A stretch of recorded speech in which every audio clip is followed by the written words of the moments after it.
How you doing? Brian Johnson with Johnson Aviation, and today I'm going to show you how to shoot the ILS approach.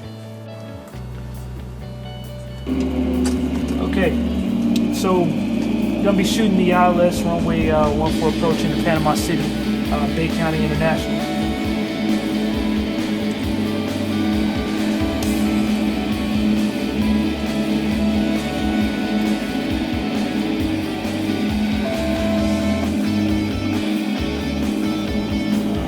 So first things first, you want to go ahead and you want to brief the approach. So you're going to be shooting the ILS runway 14 approach into Panama City, Florida, Bay County International. 110 is our 110.5 is our localized frequency. 142 degrees our final approach course. Glide slope intercept at 2,696 feet. Boom. Our decision height is 212 feet, touchdown zone, airport elevation is 20 feet, touchdown zone elevation is 12 feet. Upon going mixed, climb to 500 and climbing left turn to 2,700 outbound via the PFN VOR 012 degree radial to green intersection and hold on to 20.3 meters. So when I cross my final approach fix lane here, I'm going to execute a teardrop entry because I'll be approaching from the southwest of the field. Southwest of the actual fix. So I'm going to execute a teardrop entry. So I've got all that set up in here now. Cross land at or above 2,700. So I'll cross at 3,000 feet and start setting up for that approach. So right now I'm flying the Piper Seminole. PA 44-180. Going to get my manifold pressure settings right, my RPM settings right. I've reached my my altitude, 3,000 feet.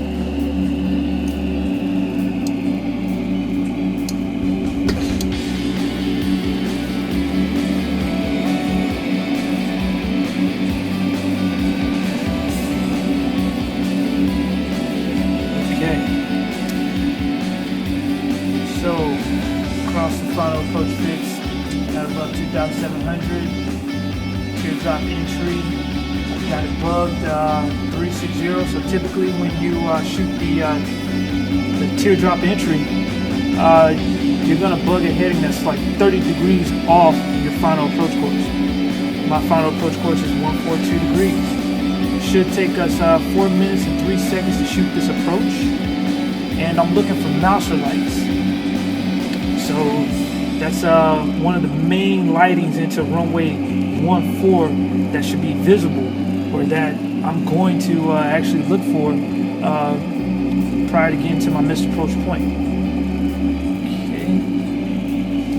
So some things that you can do just to make sure you're on track and you're staying ahead of the plane.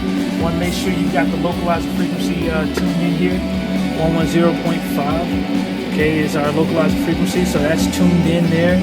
Okay, and then want to make sure that the GPS is in VLOC mode. Okay, so I've got VLOC. You know, if I'm shooting the VOR, the localizer, the ILS, you know, you want to make sure you got VLOC tuned in here. So I've got VLOC in here. I'm coming up on the final approach fix here. So start positioning the aircraft to fly over to it. The GPS is telling me teardrop entry into the hole, and I agree with the positioning and everything. So getting ready to position myself to make that teardrop entry.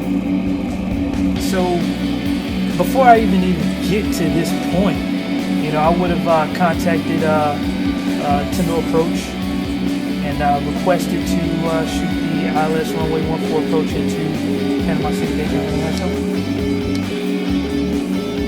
Okay, so crossing over the final approach fix and started my time. So turn to this outbound leg, or not the outbound leg, but I turn to my outbound course for the teardrop, and I'm gonna fly that outbound course for 1 minute.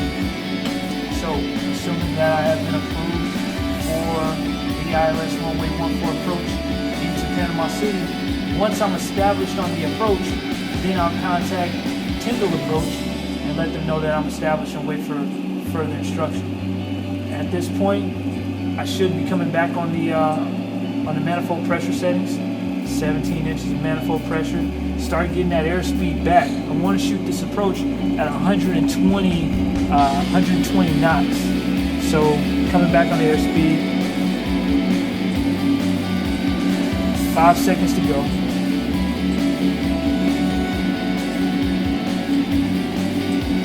And there's my 1 minute mark. So I'm going to make a standard rate turn, which is here.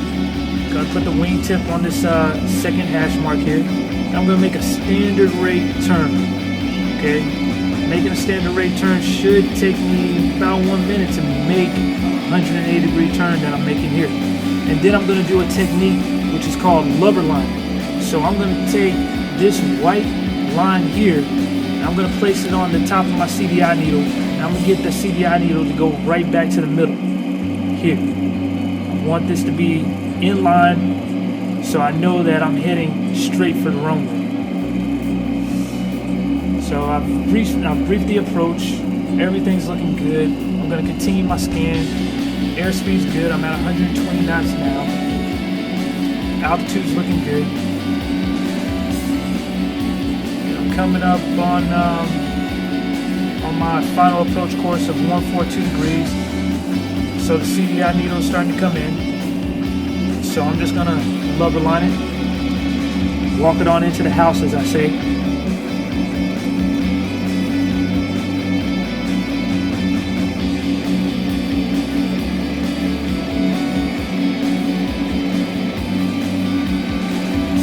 When you're shooting the instruments, or shooting the instrument approaches, you know, no matter which approach it is, it's always good to have a GPS. You know, GPS helps out with situational awareness. You know, the more situational awareness you have, the better.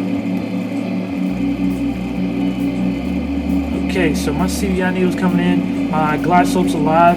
Okay, when you're shooting the ILS approach and you're in a complex aircraft, you can either wait till you cross your final approach fix to do your gear down before landing checklist, or you can do your gear down before landing checklist at glide slope intercept. So I'm going to do mine at glide slope intercept. That's the way that I train. So glide slope intercept is coming down below 120. 3 green and lock. Fuel selectors on both flaps. 25 inch full forward, cross full forward. Fuel pumps are on and landing light is on. Now I'm going to begin a descent. I'm a little bit hot, but that's fine. You know, not going to die for it. Set up a descent rate of about 600 to 800 feet per minute. Get down there and grab the glide slope.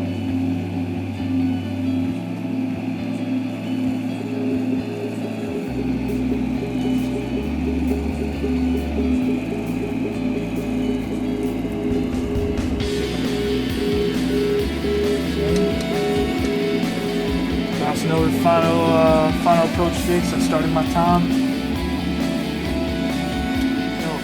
Now that we've popped out of the clouds, starting to look for those Voucher lights, any signs of the runway environment.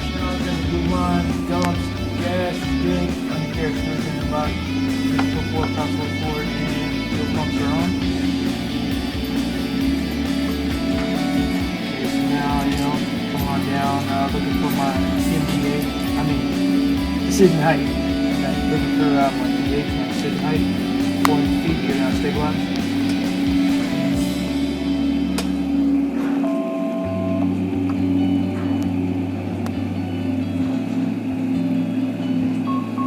To go.